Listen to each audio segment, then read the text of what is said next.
Mix in the Dark. Hey, what's up? It's MaiYang from Mix in the Dark.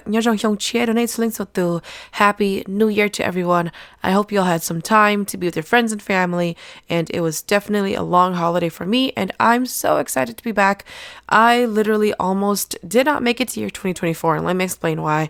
A few days ago, I was hanging out with some friends after their film preview event. We were in Minneapolis, and a friend and I were walking. It was pretty late by now. It was like 12, and at some point while we were walking, I saw a car zoom into the parking lot that happened to be right next to where we were walking. And you just know when a car zooms in like that and they aren't parked on any lines, they are just parked right in front of you. Like, your first instinct is to run. And indeed I did. When I looked up, I heard one of the voices say, "Hey," to me. And that was when I saw that they had masks on, and my instinct said run. And I remember whispering run to my friend while I ran across the street to a really well-lit area with businesses. She froze. She was so scared that she just froze. And I remember I just looked back and she was already on the floor, and one of the masked men, they came out of the car. I saw another one, but I think they stayed by the car. There was still another one for sure behind the wheel, and that was when I just began screaming, and I was screaming for help. I was pounding on businesses, their windows, their doors. I was trying to pull on their doors. And of course, by this time, all the businesses on that block were closed for the day. And so we were just in a really bad situation. Anyway, I looked back and I saw them corner my friend, and it seemed that they saw that I was making a ruckus across the street. So they quickly took her bag and they just drove off. It was so scary. And so I had so many thoughts about this. There were at least 3 of them, and they could have easily grabbed us. Their car was right next to us. And, oddly enough, I've been watching I Survive episodes on YouTube while driving to and from work. And I'm not saying by me watching this that it helped my life in any way, but I am acknowledging that they are episodes about real people in real dangerous situations who have to fight for survival. And, this ranges from tornadoes to serial killers coming at you. And listening to these I Survive episodes, I give the survivors so much props because they were kidnapped, raped, they had to flee, or they were almost murdered, and they found the willpower within themselves to fight. And it amazes me because they, just let me tell you, when you are finally in a similar situation, you are so afraid that you can't even think. I have watched so many scary movies, and I'd always get really pissed off at the people who are running away from their killer or predator because it seems like they are not even thinking at all. And I would replay their scene in my head and think of all the things I would have done differently. But like I said, when you're actually faced with that situation, like when you're sitting in that situation yourself, you cannot think.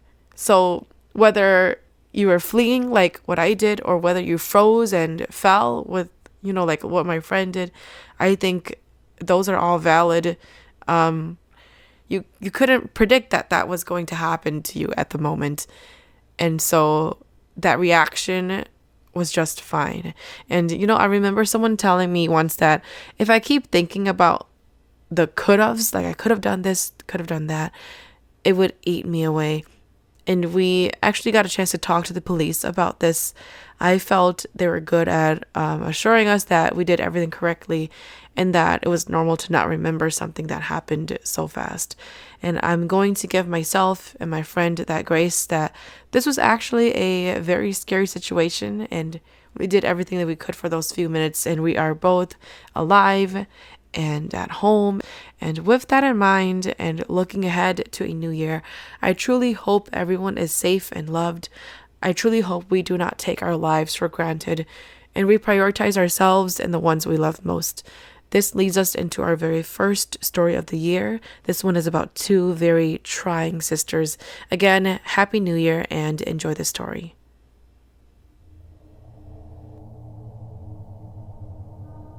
In 2004, my younger sister and I decided that we had saved enough money to start a photography business. We had been talking about this since we were teens. We were both married women and had children, so we knew starting this business was going to be rough. We also knew that we needed lots of help from our family. We started running our business from our homes. We bought high-quality cameras, photography lights, multiple backdrops, photo props, and a closet full of costumes, ball gowns, and traditional Hmong clothing. A lot of these were donated by family members who no longer had any use for them. Business was slow, but we were hopeful. Most of our customers were friends and family.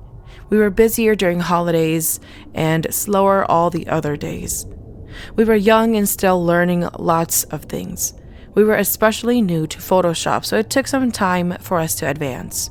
We ran the business for about a year when we decided that it was time for us to rent a business space so that we could present ourselves more professionally. Our elder brother-in-law told us about a space in St. Paul, Minnesota that had many empty rooms to rent and that we could potentially rent out a space there to start as we expand our business. Both my sister and I went to check out this space. It was called New Asia at the time and was walking distance from the McDonough homes and the old Kmart on Maryland on Highway 35E. I haven't been to Minnesota in a while, but I'm pretty sure the building has been demolished by now. We met with the building owner. It was a 2-floor building with working elevators and a door that required a key to go into the business spaces. The whole lower level was a full Thai restaurant with a small ballroom owned by the owner himself. Other than the unpaved parking lot, it didn't seem like a bad space. He took us to several of the units. We asked him for the cost to rent the space, and to our surprise, it was very cheap. The owner explained that he just bought the building and is trying to get it started, so he wanted to be generous, but he warned us that when business picks up, he is also going to write new contracts to up the cost of rent. Us being new to the business scene and seeing a good space for cheap, we signed a few papers and it was ready to go. We were now able to operate our business inside our very own studio. We took the next few months off to fix up the space and really promote ourselves before opening it to the public again. One day, my sister and I decided to meet up at the studio to plan our family's photo shoot. We had family ranging from newborn to retiring age, so we felt it was cost efficient for us to have them help us with a few pictures and then take a family photo after, since we haven't done that in a while. When my sister got there, the first thing she did was flash me a va that she found. She said she found it sitting by the dumpsters outside, like it was going to be tossed, so she grabbed it. A va is a woven bamboo basket usually used to clean grains of rice back in the days. Now it is used to serve food and or as props at a photography studio. I remember I laughed and joked that what if it belonged to someone who actually needed it because it was still in really good shape. My sister shrugged and said that she was taking it since it was just sitting by the dumpster. Eventually, we got our planning done and decided to invite our family over this weekend. But before then, we needed to finish setting up our backdrop. Since it was getting late, we decided to come early before the family photo shoot to set it up. The weekend finally came. My sister and I met up really early like we had planned, and we got the backdrop done. When everything was set to go, she decided that she would go use the bathroom before our family got there. I stayed in the room to turn on the computers and printers to make sure that they were working properly. A few minutes later, my sister came charging back to our room. She seemed scared and flustered, so I asked her what happened. She explained that when she was using the bathroom and in a stall, she heard someone open the doors to the bathroom, walk in, turn on the water, and wash their hands. She had assumed that it was me since no one was in the building yet. She kept talking to me like it was me, but there was no answer. Finally, the water turned off and it got quiet. That was when she got spooked.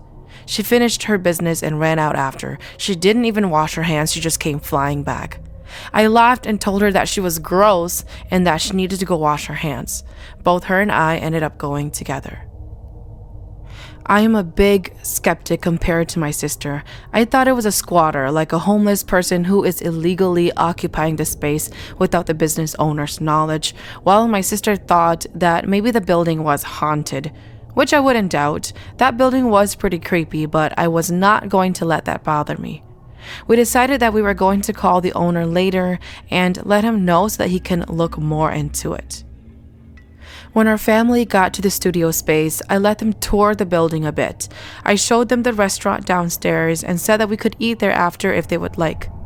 We took the elevators upstairs since a few of them were lugging around suitcases full of their mom clothes. We got to our floor. I showed them the bathrooms and we headed down to the hall to our studio. When we got in, everyone was excited to see the space and excited for us to start services soon. This was a really fun day for most of us. We got changed into different type of clothing and set up our different scenes. We realized that at this point, we had a lot of costumes and props for girls or women, but not a lot of stuff for the guys. My sister and I noted that down. A few hours had passed. That was when my little brother, who was around 7 or 8 at the time, asked me if he could play with the boy who came with us in the elevator since he was bored. I frowned, confused, because I knew that we were the only occupants at the moment. I thought that maybe I just didn't hear him correctly. He explained again that there was a boy who was already in the elevator when we went in to go to the second floor. I asked if he got out. My brother wasn't sure. I questioned my sister if she saw a boy in the elevator when we came in. She told me that she did not remember seeing one. Maybe that's the squatter from the other day. I told my brother no and that we would be done soon. After our photos, we took the family downstairs to the restaurant. We also talked to the owner about the potential squatter. He told us that he hasn't seen a squatter, but he will sweep the building with his wife before locking up for the day. Since that day, a lot of weird things started happening, especially to my sister. First, we argued a lot about the smallest things. We would argue about dumb things like the color of a background. Our things kept disappearing or being moved around the studio, and we would blame it on each other since we were the only ones who were able to get in and out of the studio space. At the time, I questioned my sister. She hadn't been sleeping well, and so I blamed a lot of the stuff that disappeared or got moved around on her because I felt it was messing with her short-term memory. One day at the studio, while we were working on our family's prints, my sister told me about a weird dream that she had the night before. She dreamt that she was living in this building and that the studio became her home. She dreamt that she was there living with a boy around her son's age, but it wasn't her son. It was someone else. It just gave off that vibe that she was living there and taking care of her son. I asked her if she had told her husband or, more importantly, her doctor this, and maybe stressed from working at the studio so much. She just shrugged and all of a sudden shifted her mood from sulking and grumpy to super energetic and happy. She had a big smile on and started cleaning up the space. It was honestly the strangest and creepiest thing ever. It was almost like she was another person. I honestly wanted to get out of that space because she was acting so strange. I almost felt unsafe even. I saw her confidently move the printer papers to the closet storage, and as strange as it was, I thought that maybe she was just making space and feeling better, I don't know. I continued working on my own things, and that's when I heard her talking. She said, "Well, what do you want to do today? Are you hungry?" I told her that I was going to work on our flyer and that she should work on the frames. I also told her that I was hungry and that maybe we could grab lunch downstairs in a bit. She continued talking from the closet. "I don't have any meat, but we can check downstairs." My ears perked up after hearing this, realizing that maybe she wasn't talking to me. I stood up to go to the closet to check on her. She was wide-eyed and smiling big. She had her hands out like she was holding someone else's hand. I tapped her and grabbed her shoulders to turn her toward me. It was like all of a sudden she woke up or something. She blinked a few times and said, "What was I doing again?" I looked at her confused and then asked, "Were you sleepwalking just now?" She yawned and shrugged. I told her that she really should go home and sleep. I remember phoning my mom about this because it was such a strange thing. Like all parents would say, though, my mom told me not to worry and said that everything will be okay. She was going to set up a shaman to see my sister. I felt a little more at peace upon hearing this. I think I just needed my mom to tell me that everything would be okay. One night, I woke up to a phone call from my brother-in-law. When I picked up, I could hear a panic in his voice. He asked me if my sister was at my place. I answered no. He explained that they got into an argument after dinner. He ended up sleeping on the couch. He was concerned that she had run away and wasn't picking up her cell phone. I told him that if she really was to run away, she would probably go to my parents' house and that he should check there instead. He thanked me and we hung up. I called my sister's cell phone. She picked up. "Hello?" I said. "Hey, are you okay? Your husband is looking for you." There was nothing but silence at the end of the line. Through the phone, I heard her open a door and her footsteps. I don't know about you, but when you hear someone walking enough, you kind of know their footsteps and their walking pattern. I knew my sister's walking pattern because I hear her walk all the time, and those footsteps were not hers. I kept listening. I heard what sounded like an elevator ding. I heard her walking, and then a door opening, and then it got silent. It finally clicked. She's at the studio. But who was she with? I talked through the phone again, telling her to just stay there the night and that we would talk in the morning. Even though I had a big worry on my chest, I forced myself to hang up so that I could call my brother-in-law. I told him that I think she went to the studio and that he and I can go there to check on her in the morning. Early the next morning, my brother-in-law and I, along with my parents, went to the studio.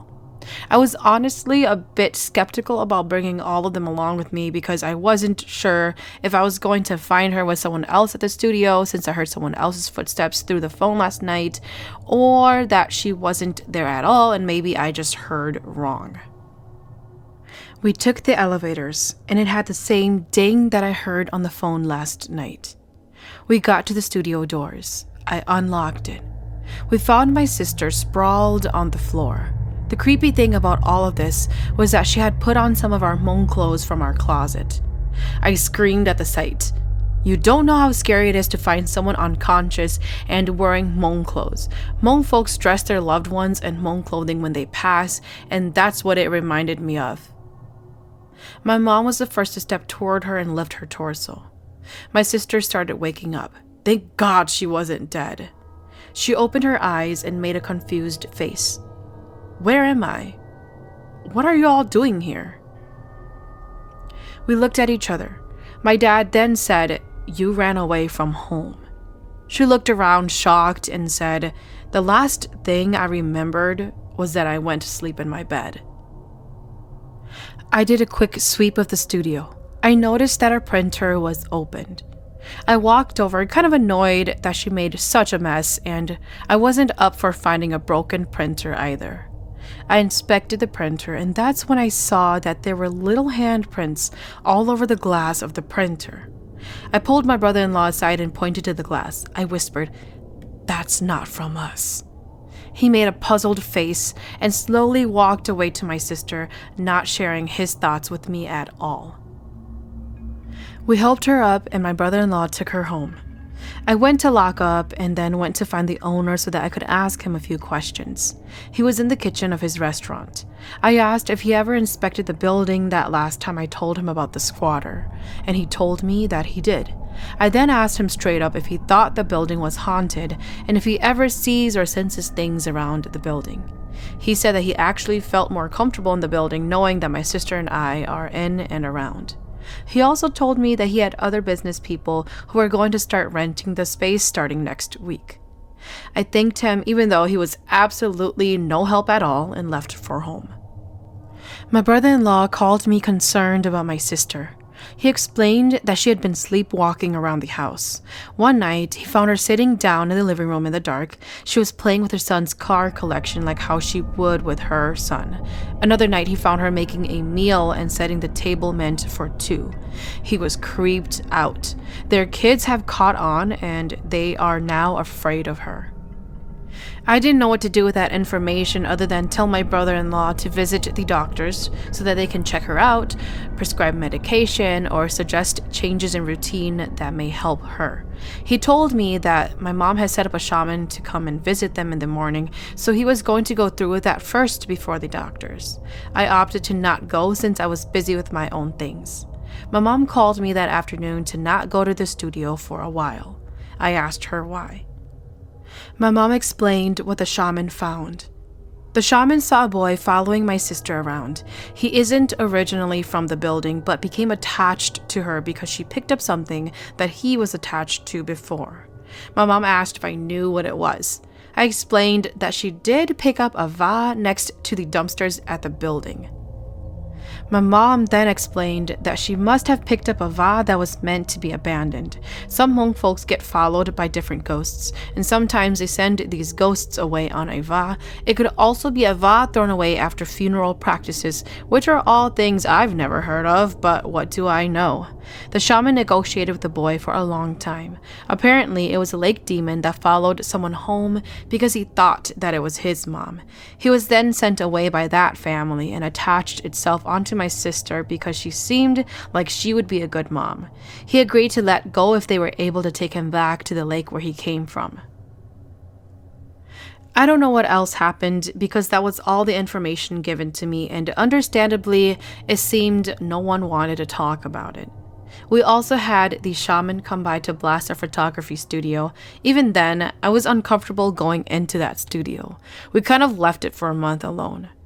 Finally, my sister and I decided that we were going to abandon the idea of a photography studio and just do our own things. We terminated our contract with the building owner. We split up all of our equipment.